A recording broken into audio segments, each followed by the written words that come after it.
किंवदंती है कि इस दुनिया में समय की एक नदी बहती है। वही दुनिया के समय के प्रवाह और चक्र को संभालती है। और स्प्रिंग ऑटम सिकादा की शक्ति से कोई उस नदी में ऊपर की ओर तैरकर अतीत में लौट सकता है। लेकिन इस कथा पर बहुत मतभेद हैं। कई लोग इसे मानते ही नहीं, कुछ संशय में जीते हैं। बहुत कम लोग सच में इसे विश्वास करते हैं, क्योंकि स्प्रिंग ऑटम सिकादा इस्तेमाल करने की कीमत है अपनी पूरी जिंदगी, शरीर और कल्टीवेशन, सब कुछ बलिदान देकर ही इसकी शक्ति जागृत होती है। ऐसी कीमत इतनी भारी है कि लोग सहन नहीं कर पाते। और सबसे बड़ा डर, बलिदान देने के बाद भी परिणाम क्या होगा, कोई गारंटी नहीं। क्या पता अफवाहें झूठी हों और ये सब एक धोखा हो। अगर फैंग युएन इतने कठिन हालात में न गिरा होता तो वो इतनी जल्दबाजी में कभी इस्तेमाल नहीं करता। लेकिन अब वो पूरी तरह आश्वस्त है। सच्चाई उसके सामने है, कोई इनकार नहीं कर सकता। वो सच में रीबर्थ हो चुका है। अफसोस है, शुरुआत से ही मैंने इतनी मेहनत बर्बाद की, लाखों लोगों का खून बहाया, आकाश को क्रोधित किया, लोगों का बदला भड़काया, अनगिनत कष्ट सहे, मुश्किलों से गुजरा। आखिरकार इस शानदार गू को रिफाइन किया। फैंग युएन ने मन ही मन सांस ली, रीबर्थ हो गया। लेकिन स्प्रिंग ऑटम सिकादा उसके साथ नहीं आया। इंसान हजारों प्राणियों में सबसे श्रेष्ठ है। गू स्वर्ग और पृथ्वी का सार है। गू अनगिनत प्रकार के होते हैं, विचित्र, रहस्यमय। कुछ एक दो बार इस्तेमाल होकर गायब हो जाते हैं, कुछ बार बार इस्तेमाल हो सकते हैं अगर लिमिट न पार की जाए। शायद स्प्रिंग ऑटम सिकादा उनमें से एक है। एक बार इस्तेमाल, फिर हमेशा के लिए गायब। लेकिन गया तो क्या, मैं फिर रिफाइन कर सकता हूँ। पिछली जिंदगी में किया था, इस जिंदगी में क्यों नहीं। पछतावे को एक तरफ रखकर फैंग युएन के दिल में महत्वाकांक्षा और दृढ़ संकल्प फूट पड़ा। रीबर्थ का यह तथ्य इतना बड़ा था कि स्प्रिंग ऑटम सिकादा का होना बर्दाश्त हो गया। और सबसे कीमती चीज उसके पास अभी भी थी, 500 साल की यादें और अनुभव। उन यादों में अनगिनत खजाने छिपे हैं जो इस समय किसी ने नहीं खोले। इतिहास की धमनियों को वो आसानी से पकड़ सकता है।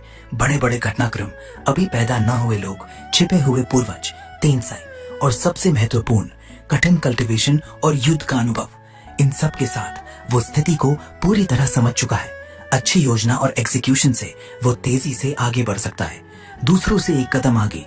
उच्च सीमाओं को तोड़ना अब कोई समस्या नहीं। तो अब क्या करूं? फैंग युएन बेहद समझदार था। वो खुद को संभाला, खिड़की से बाहर की रात की बारिश को देखा और गहराई से सोचने लगा। चीजें जटिल लगने लगी। थोड़ी देर सोचने के बाद उसकी भौहें और सिकुड़ गईं। 500 साल बहुत लंबा समय है। पुरानी धुंधली यादें भूल चुकी हैं। खजानों के स्थान याद है, लेकिन दूर दूर बिखरे हुए। और समय पर पहुंचना जरूरी। सबसे महत्वपूर्ण है कल्टीवेशन। अभी तो मेरा प्राइमोवल सी भी नहीं खुला। मैं गू मास्टर बनने की राह पर भी नहीं चला। मैं अभी सिर्फ एक मॉर्टल हूँ। जल्दी कल्टीवेट करना होगा, इतिहास को पकड़ना होगा, सबसे अच्छा फायदा उठाना होगा। कई खजाने बिना मजबूत फाउंडेशन के मौत का जाल है। धीरे चलेगा तो पिछली जिंदगी जैसा हो जाएगा, बहुत देर हो जाएगी। सबसे तेज कल्टीवेशन के लिए क्लैन के रिसोर्सेज उधार लेने होंगे। अभी की हालत में पहाड़ों में घूमना नामुमकिन। एक साधारण जंगली सुअर भी मुझे मार सकता है।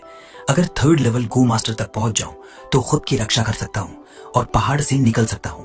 500 साल के डिमोनिक पाथ कल्टीवेटर की नजर से किंग माउ माउंटेन बहुत छोटा लगता है।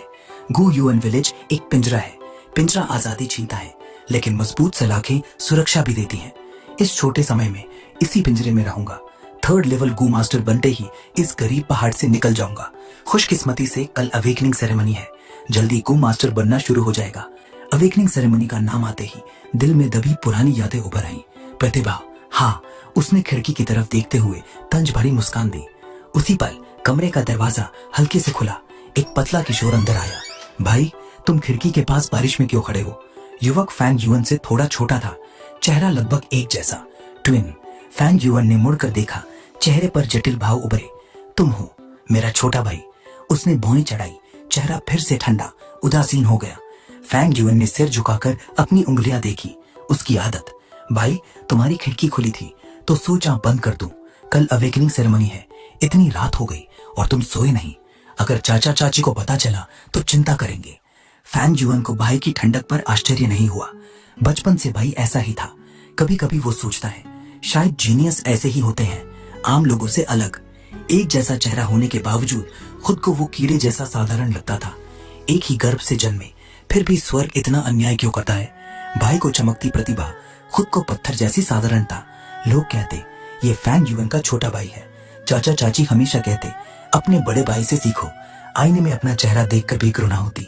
ये विचार सालों से जमा हो रहे थे, दिल पर पत्थर की तरह। फैंग जुअन का सिर और झुकता गया, बातें कम होती गई। चिंता।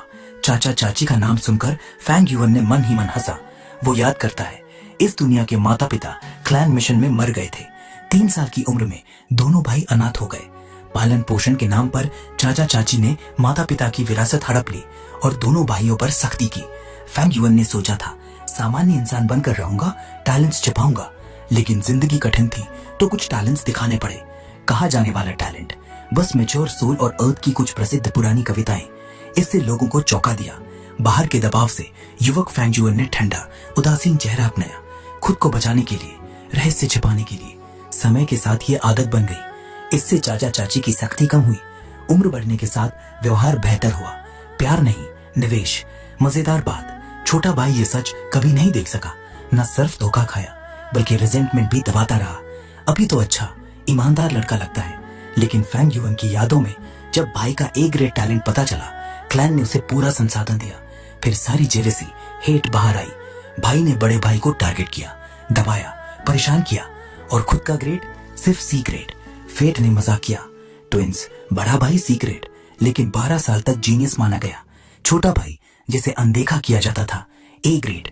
अवेकनिंग सेरेमनी के परिणाम ने क्लैन को हिला दिया। दोनों भाइयों का व्यवहार उलट गया। छोटा भाई स्वर्ग में उड़ता ड्रैगन, बड़ा भाई जमीन पर गिरा फीनिक्स।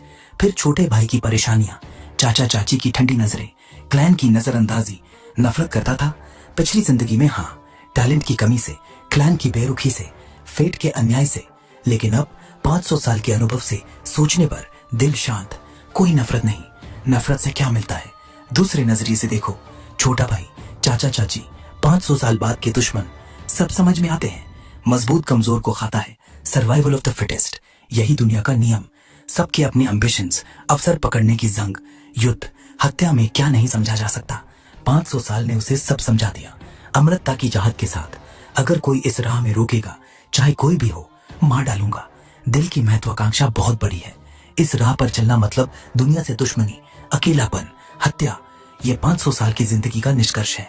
बदला मेरा इरादा नहीं, डिमोनिक पाथ समझौता नहीं करता। उसने हल्के से हंसा और भाई को देखा। जा सकते हो। फैंग जुअन का दिल कांप गया।